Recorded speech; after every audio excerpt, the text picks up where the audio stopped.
Ready, Sally? And where did he go? Hold on. Oh, it did? Well, he can come in later when he comes in, so. Ready, Sally? The transition house, that's Sally will take that. Oh, where's that?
It's 5:15 or a little after 5:15.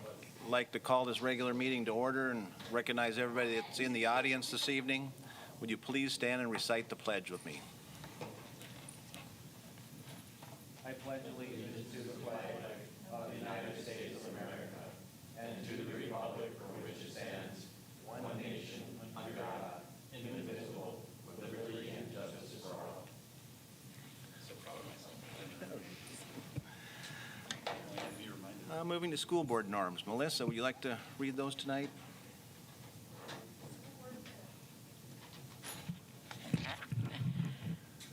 The board-developed norms are to share and respect varied opinions and speak with a united voice once a decision has been reached, to prudently prioritize resources in a student-centric manner that aligns with the district's strategic plan, to exhibit a mindset of continuous improvement through adequate preparation for meetings and a commitment to board education, and to commit to assessing board effectiveness to ensure high-quality governance for the staff, students, and community of Jamestown. Thank you. Moving on to public communications, we have none. Any conflicts of interest to declare? Moving to consent agenda, motion to approve consent agenda. Motion by Aaron. Seconded by Gail. Any discussion? Hearing none, assuming roll call vote, all those in favor say aye. Aye. Opposed, same sign. Motion carries. Moving into our regular meeting, we have under recognition, we have Life Smarts.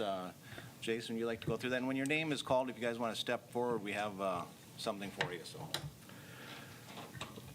So the Jamestown High School 2020 Life Smarts team won the national championship on Monday, April 19th, 2021. The event was postponed to 2021 due to the coronavirus pandemic. The Jamestown team had won the North Dakota Life Smarts to advance to the national event, which was held virtually. The team members were Garrett Wright, Jesse Paulson, Chris Saylor, and Jaron Larson, with Mr. Marshall Krieger as the Life Smarts advisor.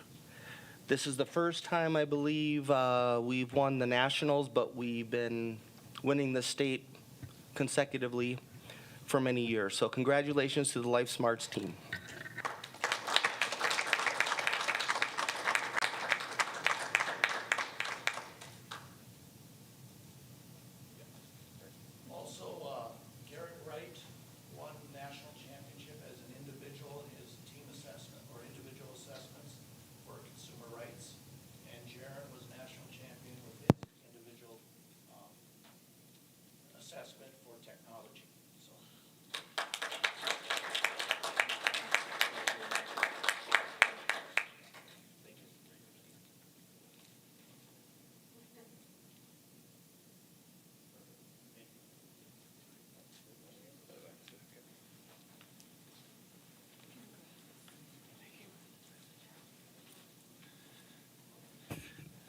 Next, we have Stutsman County Teacher of the Year. Heidi, would you like to read? Yes, I would. So this is the excerpt that we'd like to read. Mrs. Bauer has been such a huge part of the success at Gustner as we have navigated a difficult pandemic year. Last spring, Mrs. Bauer spearheaded the transition to Schoolology and stepped up as a trainer to those that had little experience within the LMS. As we rolled out iPads one-to-one, Mrs. Bauer conducted training and click sheets to be able to help her colleagues with a potentially taxing change.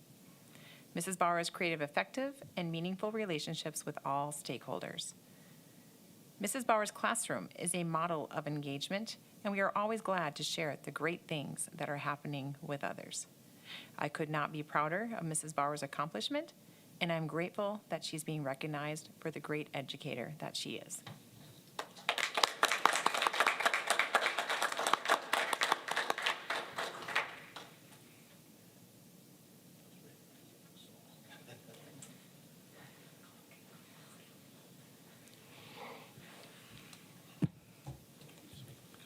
Oh, yeah, go ahead, Rob.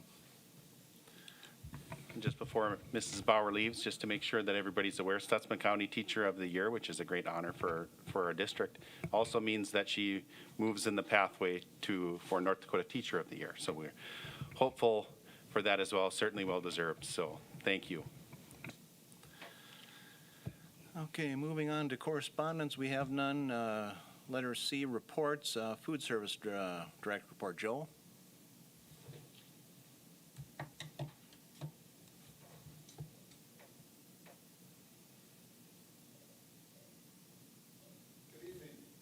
I guess I just wanted to come and sum up the year 2020, 2021. And it kind of summed it up right in my thought right away when I thought about this was free meals for all students. And it basically summed up the year because it did a lot of things for our program. I thought our participation was just going to go through the roof, right? And near the end of the year, I started looking at numbers, and lunch-wise, we were about still about two-thirds of our students were eating lunch with us. So from a lunch standpoint, we really didn't move the needle a whole lot, which was surprising to me. However, on the breakfast side of things, 10% increase in breakfast participation, which is huge, and I'm sure educators know that breakfast is a huge meal for our kids, just for the mere fact that the data shows from an academic performance and a behavioral improves the more often a kid has breakfast in his system. So to me, that was a huge win for us. And these free meals, you can feel how you want about them. But it really helped the program get back on its feet and recover financially. I think we're in a good place. We were, not like we were in dire straits at the beginning, but I think we're in a even better spot to move forward into the new year. And it also helped from collecting money from a new standpoint. We weren't collecting money from parents, and there weren't delinquent accounts. So that was a big positive. Going forward. And as many of you know, probably in the next year, they've approved free meals again. So, that's just kind of where we're at. And, it's good for the program, regardless how you feel about, where we're going with things. But I think it's a good thing.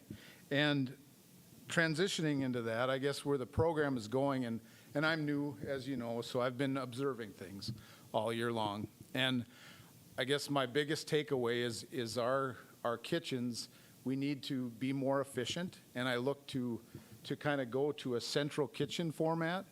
And that format is more, if you know what a central kitchen is, we would technically right now we operate with 7 kitchens. And we prepare the same meal, at those kitchens every day with head cooks at each one. So to kind of streamline things, we would move to more of a central kitchen at the high school to where we wouldn't need a head cook at every location. We could maybe do 2 head cooks at the high school if that were how it is decided, and it would be more efficient. The product we put out would be more consistent, and I think all in all, it would just, save labor. And I think, where we're going, we've had a problem this year with employment, and I think if we can streamline things and be a little bit better that way, I think it's a good thing. It was a real good year. I have a great staff, and I think it's been a good thing. So that, my plan going forward is looking to maybe get that central kitchen off the ground, within the next, handful of years. It might take some time, but that's kind of my vision after, looking through this year of 2021. As far as the rest of the programs, the additional programs within our district, it was just another kind of year as normal. We still did snack programs at Lincoln and Washington, and Roosevelt as well, after-school snack programs, and our fresh fruit and vegetable programs we were still providing those fresh fruit and vegetable snacks, through the whole year. So I think we're in a good spot. And as far as summer feeding goes, we were feeding kids last year through the summer. We're going to continue to do that at Washington. We'll still have an open site there, and we're also going to provide meals for summer school at the middle school and the high school as well, to be providing meals for those kids. As far as the nutritional report goes, I don't have that completed yet, but at the end of the year, there will be a report on the final numbers and whatnot. And going forward, I look forward to a bright future in school food service, and I think it's been a good year. And I don't know, I didn't know any different, but it was trying on many fronts for many people, and I'm glad to be here. So I thank you for the support. Many of you have told me with emails or whatnot, and I appreciate that, and my staff appreciates that as well. So do you have any questions for me? I'm not much of a presenter, but that's Melissa? all I got. Yeah. I was just curious if this year, compared to other years, if you saw less waste of food in the... I think, this was my first year, and, a big change for my staff was cupping things up and going away from a salad bar, right?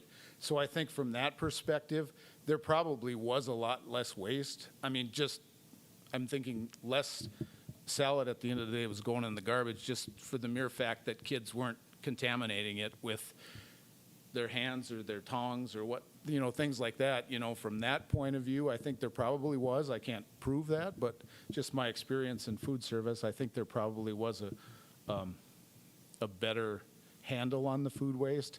And then, yeah. Yep, I think portion sizes were controlled a little more. You kind of devil's advocate of that. Well, you're paying for all those cups, right? I mean, I don't know if, what's better. I think, you're putting all that plastic in a garbage can. I mean, I guess we could argue about that, right? But I do think the food waste thing was probably less, if that makes sense. Any other questions for him, or? None? Okay, thanks for coming. Thank you.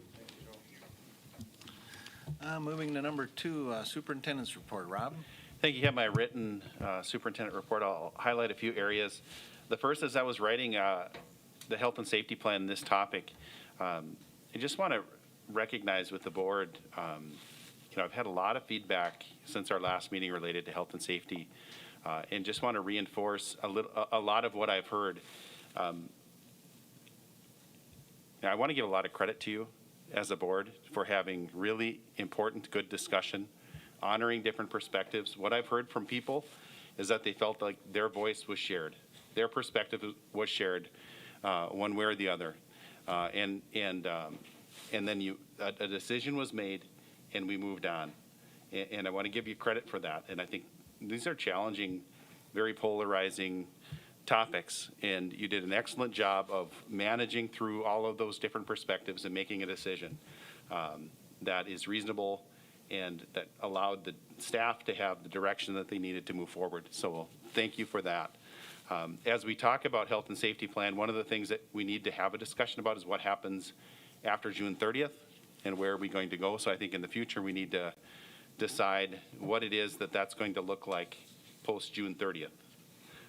And not anything we need to discuss today, but just moving forward, those are still conversations that we need to have. We made a decision for the rest of this year, but what happens after June 30th? And some of that still, of course, is up in the air with state plans and things like that. But just wanted to put that in your wheelhouse so we remember that we're not quite done with this topic yet. We are done for now, but not completely done. Related to COVID impact tables, I want to draw your attention to this. And I know you could look at that and say, well, boy, we're not doing close contact tracing anymore. So, of course, those numbers are going to be lower than they have been. Well, yes, but remember, we still have close contact quarantines if they're done at the state level.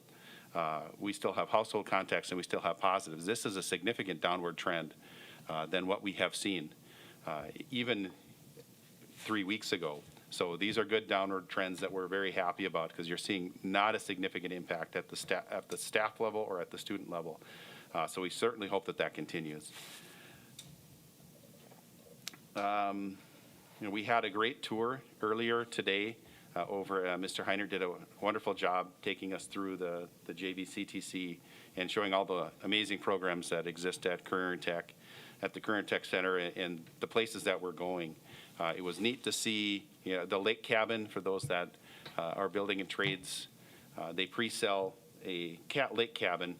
They build it through the course of the year, and what a great real life experience that is. And they've done a great job in the past with building sheds, but this is a whole nother level of experience that they're gaining, working with contractors, doing far more in that area than they have in the past. And I just think it's a great program.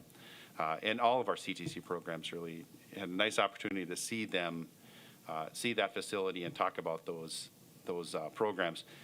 Had I thought we would spend so much time having discussion, I would have made the tour longer because we were about 3 programs in, and we look, at the watch, and we have 25 minutes to go. So we had to speed it up a little bit, but a lot of good things happening there, expanding as we know into drone technology and aviation in that space too. So it was neat for the board that we're able to come to see those spaces and where those programs are going to be at.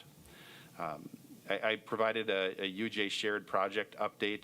We did get formal construction approval through the state for that, and I included that in your board documents.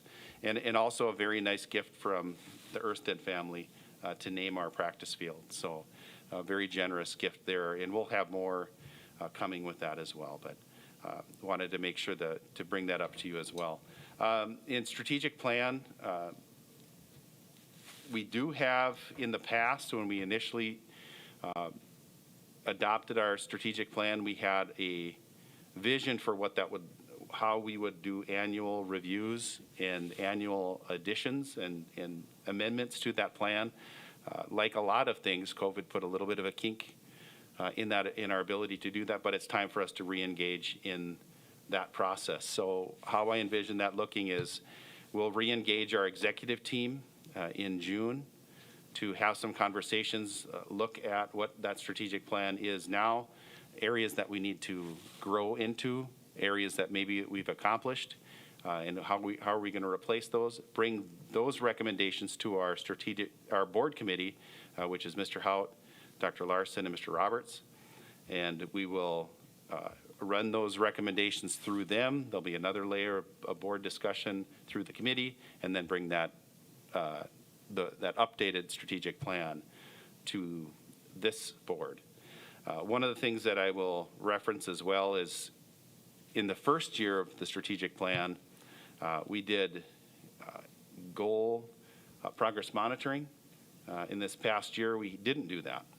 And we want to get back to doing that and having a schedule for those objective updates. I think it's an important for our board to be aware of where we are, but also our community through the board meeting to have an awareness of what's happening with their strategic plan as well.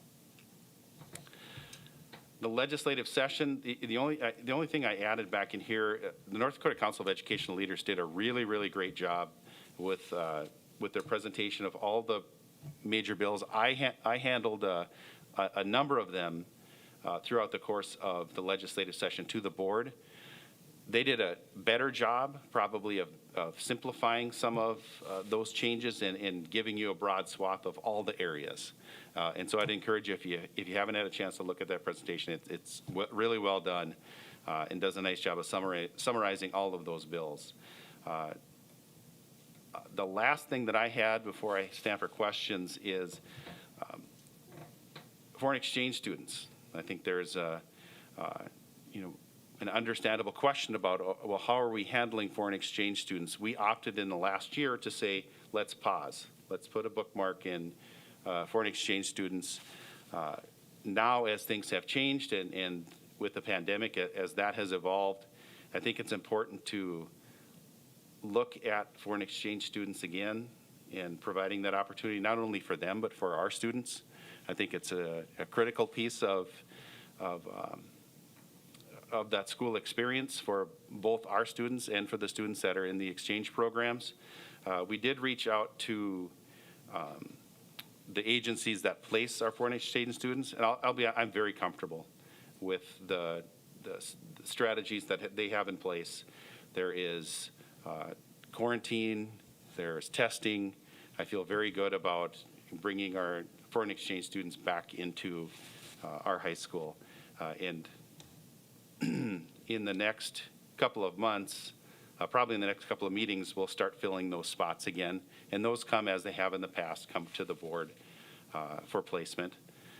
But I feel very good about being able to offer that opportunity again at Jamestown Public. But with that, I would stand for questions. And I bring that up specifically because I'm sure that there'll be questions related to that you may get. Any questions to Rob on his report, or Heidi? I'd just like to comment, Dr. Luck, thank you for arranging the tour and for Mr. Heiner for taking the time to give us a tour. It just, it's been a while since I've been to every area of that building, and we also can kind of notice some of the areas have been updated, and then some probably not so much. They still kind of have that light green paint and the ceiling tiles, and there's parts of the building that definitely shows age and a need for some improvements. So it's kind of exciting to have some improvements for it in the plan, as well as just the great skills our students are learning there. And congratulations to the students that built that cabin, and Mr. Thorson, that's a great looking cabin. So thank you. Any other questions? I'd just like to make a comment. Appreciate that presentation for the legislative updates. I went through that, and it's, very simple and very easy to understand. So, okay, moving on to, who? Oh, Aaron, go ahead. Just with the strategic plan update and just the relative timing to the capital projects planning that we want to do, because I was wanting to get some level of alignment between the strat plan and the capital projects plan. How do you see those just from a timing and schedule standpoint? I'd almost see a lot of that happening concurrently. I think there's a lot of areas that we need direct input from that executive planning committee that was involved in a lot of the initial drafting. But there are some areas that will probably be left more to the facilities committee. So I see them happening at the same time. Any other questions? None? Okay. Moving on to board education, we have process for board vacancy. Rob, you want to go over your memo? Yeah, thank you. I did put together board memo 73 related to this particular piece of board education. As we're aware, at our last meeting, Mr. Toso shared his resignation at the end of this, at June 30th. And so I felt it was appropriate to share with the board the process that you have in place by policy. It's policy BBC to fill a vacancy. And so I just want to go through how that works procedurally, so you're aware when that time comes, what the options that you have and what those options look like. Again, board policy BBC, and you have by policy 3 different options that you can fill a vacancy with.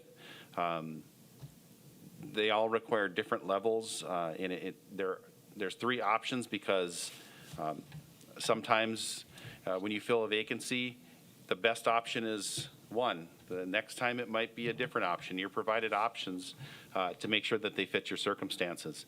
But the options that you have, there is in board policy a selection process that's outlined, and I'll go through that probably in the most detail.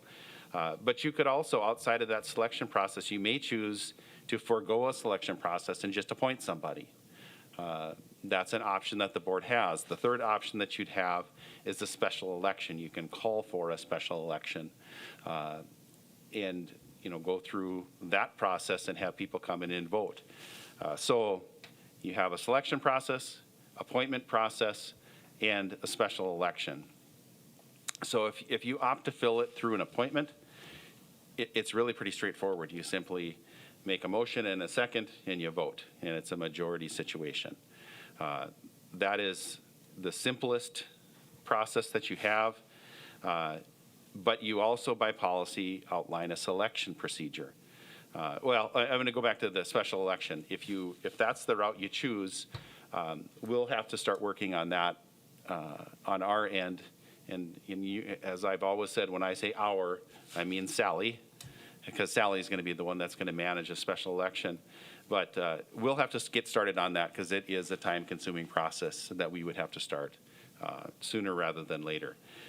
The last option, again, the one that I'll spend the most time with, is the selection process. So if you opt to do that, the first step that you need to take is to publish a notice. We would do that. You would direct Sally and I to do that. One of the things that you'll have to think about is what's the timing for the selection. You would leave it open. It has to be as long as or as short as 2 weeks, as long as 4 weeks, so somewhere in that 2 to 4 week span. You have a few different options for bringing down to 3. Your policy states that you'll have 3. You may have a committee that whittles down, say 5 to 3.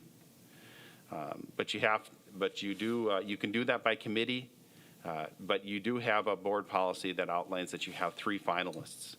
So you can do that. I've outlined in there a few different ways that you can do that, but the point I need to get to is you need 3 finalists, or no more than 3 finalists by policy. So once those finalists have been selected, you vote from one candidate from that list of finalists. And if no candidate has a simple majority, if any candidate, I should say, has that simple majority, they simply fill the remaining term of the candidate. In this case, that is through the rest of this year. Mr. Toso was up for election on the next ballot, so that would just be for the remainder of this year. So if no candidate receives a simple majority, then you will move on with the 2 highest vote getters, and you'll continue on again to vote. So what I had for you was simply in the recommended actions. There are 3 different that you could choose, and it isn't a decision that you'd need to make today. I'm just sharing that those are the 3 potential actions that you would take. But with that, I tried to just give you a brief overview. You can certainly dig into the memo to get the greater detail of the policy, and I did link the policy and the exhibit in there as well. But I would stand for questions if you had procedural questions on that. But again, I just wanted to give you a broad overview and a resource document, so when you get to that point, you know all the steps that you need to take. Well, one clarification, Rob. I mean, you said for this year, Bob's up for election in 22, so it would be the unexpired 1 year of his term. So Yeah, correct. The unexpired term. In this case, it is less than 1 year. correct. Yep. Any other questions for Rob on the process there? Jason? So when and how exactly do we decide what route we're going to go? So right now, it's been placed on the board agenda for board education. I would intend it to be at some point in the next couple of meetings that you would put it on the agenda for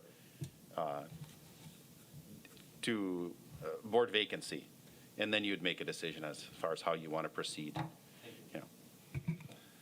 Any other questions on that, or none? Okay. Moving on to old business. Any old business? Hearing none, moving into new business. We have nothing under activities or building or grounds. Or under building and grounds, we have the old transition house. Sally, you want to? Well, as you're aware, since we did the tour or had the meeting at the new transition house located in the former Jamestown North, that old, I shouldn't say, but it is an older home. And Amy Bennett and her crew did very well at that home for many years. But obviously the school district, and this conversation has been to the board, so just informing you that now we're to the stage where we will, and I put the bid, I put the wording that we will advertise it for sale. Talk to some other business managers, just because selling, they need to, whoever bids on it needs to understand that it's Jamestown Public School property. They'd have to move the house out. So the verbiage, I guess I won't read it, you guys can read it, I had it attached there, would be in there. We'll advertise it 3 or 4 times in the Jamestown Sun, and are accepting bids on June 9th, and they'll be opened at 2 p.m. So anybody that is interested in bidding on the house, those bids will have to, we're not accepting electronic, they have to be, mailed. It can be mailed, but it has to be specifically labeled, and I put in there, former transition house. So the bids will be accepted right up till 2 o'clock, and we will open them at 2 o'clock. And then at the June board meeting, we will bring you those bids for acceptance or approval. We'll see what happens here. Okay. Moving on to curriculum and assessments, we have nothing. Moving to finance, is there a motion to approve the behavioral health grant in the amount of $69,614.25? Motion by Gail, seconded by Melissa. Any discussion? Hearing none, all those in favor say aye. Aye. Opposed, same sign. Motion carries. Moving to letter B, is there a motion for the approval of the Choice Ready Grants, JVCTC and the JHS? Oh, Rob? Just a comment on these. These are both 2 separate grants, JVCTC and Jamestown High School, both for $20,000. Motion by Heidi, seconded by Gail. Any discussion? Hearing none, all those in favor say aye. Aye. Opposed, same sign. Motion carries. Moving to the budget revision. Sally, you just have something on that, or always? Striving Readers is just a budget line item, and the other budget revision is just the grant, the behavioral health grant that you just approved, adding that into the budget, and the details is there. Does anybody have any questions I could? Rob, you have anything? Nothing?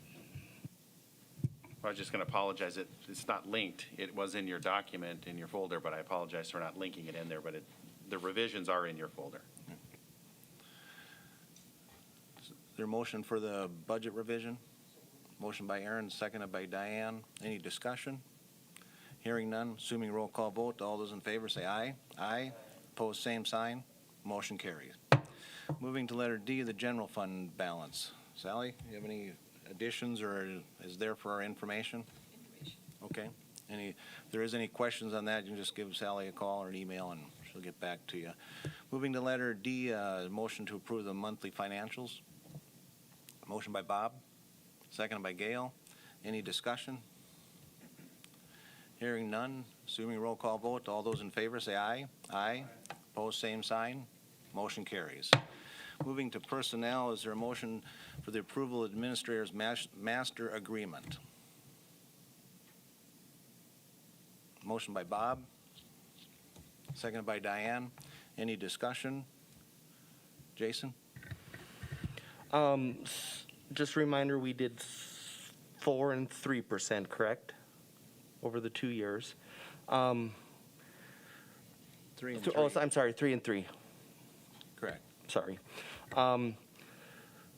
So I said this last time, I am just in the camp still of waiting to see what we can do for our teachers before we would approve the raises for administrators. I just think that makes good fiscal sense. Any other discussion? Hearing none, roll call, Sally? Jason Rohr? No. Gail Nelson? Bob Toso? Aaron Roberts? Melissa Gleason? Melissa, what did you say? Yes, sorry. Diane Hansen? Roger Hout? Yes. Heidi Larson? Motion passes 7-1. Moving on to letter B, is there a motion to approval of the resignation of Samantha Gonzalez, English learner teacher at the high school and middle school at the conclusion of the 2020-21 school year? Motion by Heidi, seconded by Jason. Any discussion? Hearing none, all those in favor say aye. Aye. Opposed, same sign. Motion carries. Moving to letter C, is there a motion to the approval of the resignation of Candy Wingenbach, social worker at the high school at the conclusion of the 2021 school year? Motion by Bob, seconded by Gail. Any discussion? Thank you, sir, yes. Any other discussion? Hearing none, all those in favor say aye. Aye. Opposed, same sign. Motion carries. Moving to letter D, is there a motion for the approval of the resignation of Dacia Conway, English language teacher at the high school at the conclusion of the 2021 school year? Motion by Jason, seconded by Bob. Any discussion? Any other discussion? Hearing none, all those in favor say aye. Aye. Opposed, same sign. Motion carries. Moving to letter E, is there a motion to approve the hire of Meredith Schmidt as FACS teacher at the Jamestown High School, MA salary of $46,200 upon successful background check for the 21-22 school year, salary to be adjusted upon completion of negotiations? Motion by Heidi. Second by Jason. Any discussion? Heidi? I just want to comment, I appreciate when you did it for the hires, that you give us just a little information on, where they went to school and those kinds of things, so thank you. Jason? Yes, echo what Dr. Larson said. My only question was on, we're probably going to see more of these situations in the future where they have credentials for certain areas. Does that require more education, or does the credential fully qualify them? It's a good question. It depends on the circumstance. We see that, an awful lot in areas of CTC. We were actually having this discussion earlier at the tour too. We have a much greater need in certain areas, specifically in career tech ed, in which there's an atypical path to teaching. They likely worked in industry. And so in some cases, yes, that's the case, where they would have to go through that state program to get certification. In other cases, there is not. They would have teaching degrees, but it really is circumstantial. Any other discussion? Hearing none, assuming a roll call vote, all those in favor say aye. Aye. Opposed, same sign. Motion carries. We have nothing under policy or procedures. Moving to others, is there a motion for the approval of the middle school handbook for the 21-22 school year? Motion by Melissa, seconded by Gail. Any discussion? Hearing none, all those in favor say aye. Aye. Opposed, same sign. Oh, you had a question, Jason? No, not on this. Oh, okay. Opposed, same sign. Motion carries. Items for future agenda. Jason? I just had a question of clarification. I've had several people ask if they would like their school lunch fund returned to them. Is there a process for that? What's in their food service account? Just talk to food service. Yep. Items for future agenda. Aaron? Yeah, we had that vacancy item. as Yep, an that'll be action on there item. automatic. Yep, Okay. thank you. If there is something like this, let myself know and we'll bring it up.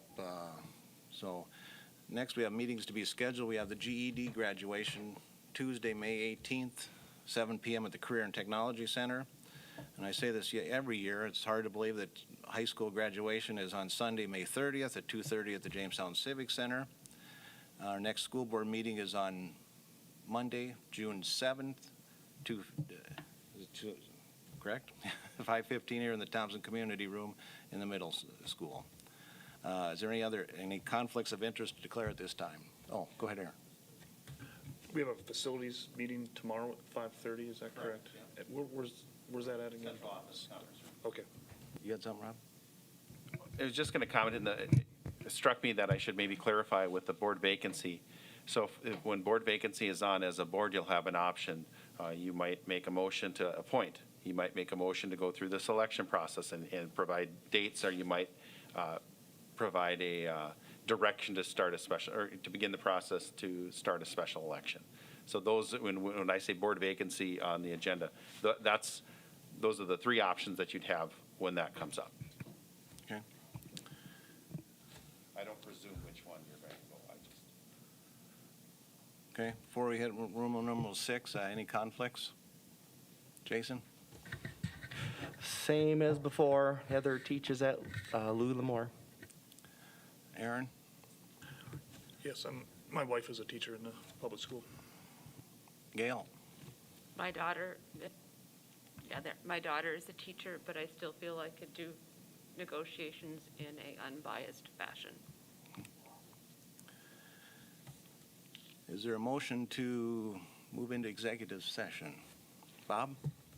I've also believe that discussion with our negotiations and developing strategy relative to the school board petition.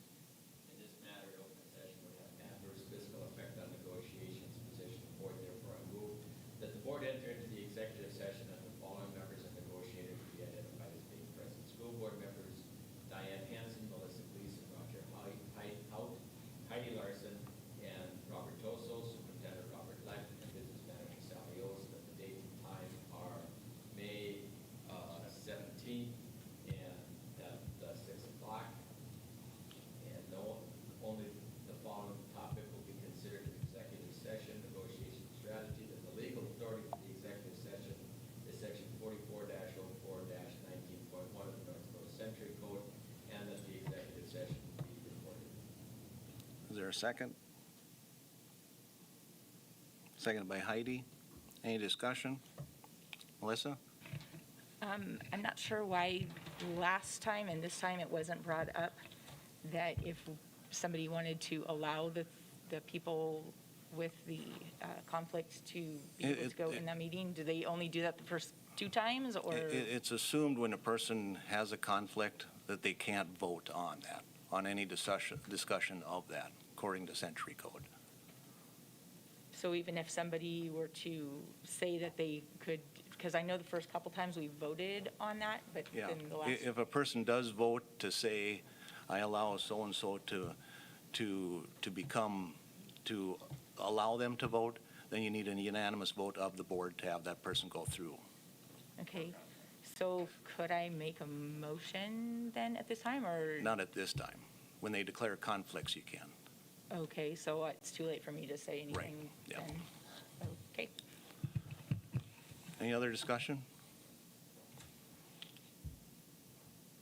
Okay, we're moving to executive session, and we'll be back here to close. Oh, all those in favor say aye. Aye. Opposed, same sign. Carried.